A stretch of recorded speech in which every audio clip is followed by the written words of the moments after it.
Let me go. Let me finally rest.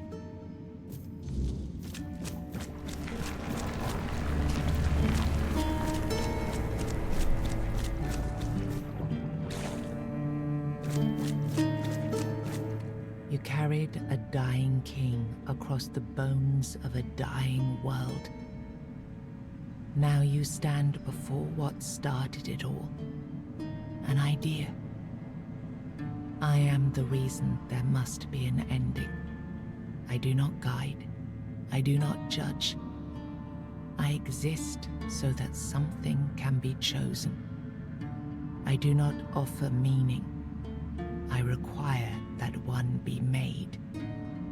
You have brought all things to their conclusion. Now, decide what must remain. Choose, and let the shape of the world follow.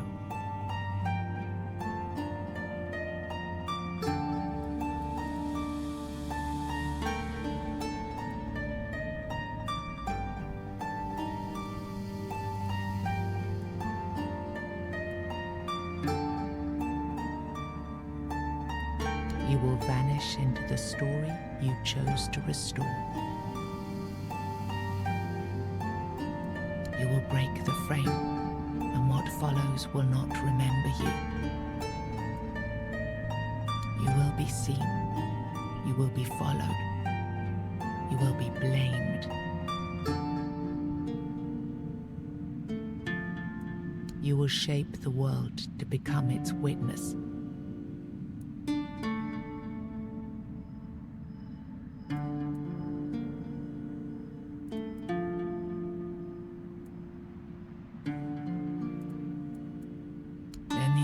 Shall be claimed, its shape worn, its burden made yours. But first, you have to bring silence to what refuses to be forgotten. If this is what you want, then take it, my friend. But promise me you will learn from my mistakes.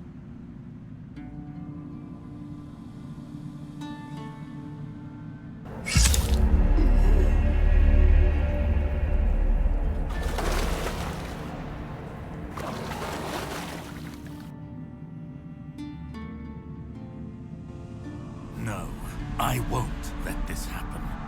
Not again.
You think any other human could wield this power?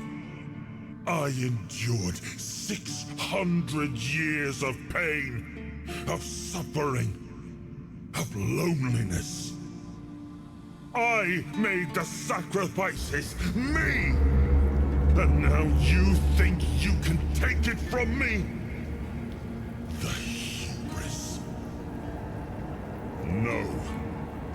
I reject your claim. I will reforge Avalon. Perfect this time.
You took Arthur's power for yourself. Whatever drove you, need, ambition, or will alone, the strength of a king was now yours to command. Maybe you weren't ready. Maybe nobody ever is. But you decided to try. It's a heavy thing, trying to do right where others have failed.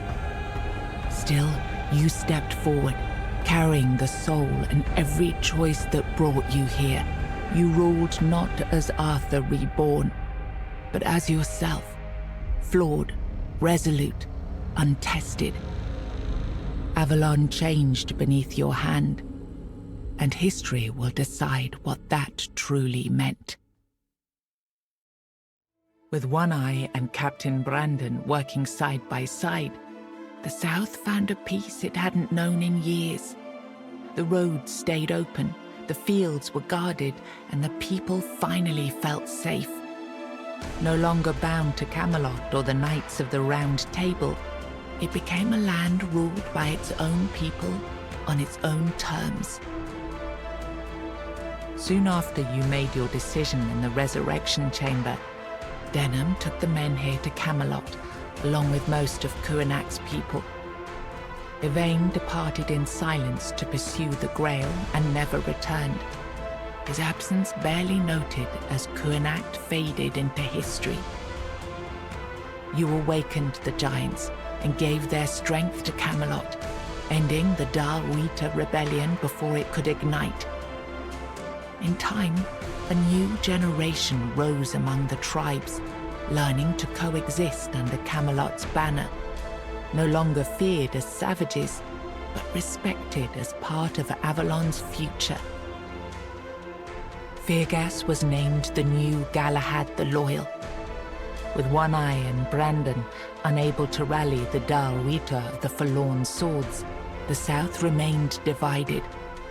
Fergus prepared Camelot's forces to reclaim the region by strength, determined to restore unity through conquest if necessary. The captain led the South to independence, breaking all ties with Camelot. Under his rule, the Horns of the South flourished. Merchants, pilgrims, and adventurers returned to the roads, and prosperity once again reached the far corners of the land. One Eye ruled the South with the Horns of the South at his side. The Dal Rita, the Forlorn Swords, remained divided, leaving the South strong but isolated. Without wider unity, his rule endured for a time. But the future beyond his leadership remained uncertain. Nianta stayed behind in Coenac, guiding the people through that. When the time came to leave, she traveled with them to Camelot, building a new life while continuing her work. In time, she became a pillar of the Coenac community in a foreign land. Maggot remained among the people of Coenac and eventually moved with them to Camelot. There, where druids were forbidden, the community hid him in plain sight.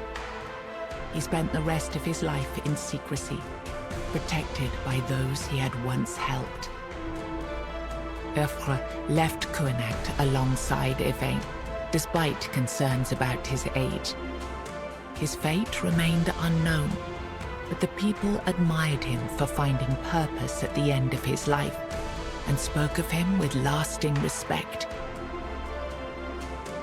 You accepted the mycelium's offer and let the spores consume Sagramor's body. Now the kingdom lies under fungal control, its people connected, obedient, and slowly fading into the roots that feed the spores. After returning to Camelot, Killian lived quietly for a time. When he vanished, few asked questions. Unsettling rumors had always followed him, and most preferred not to remember.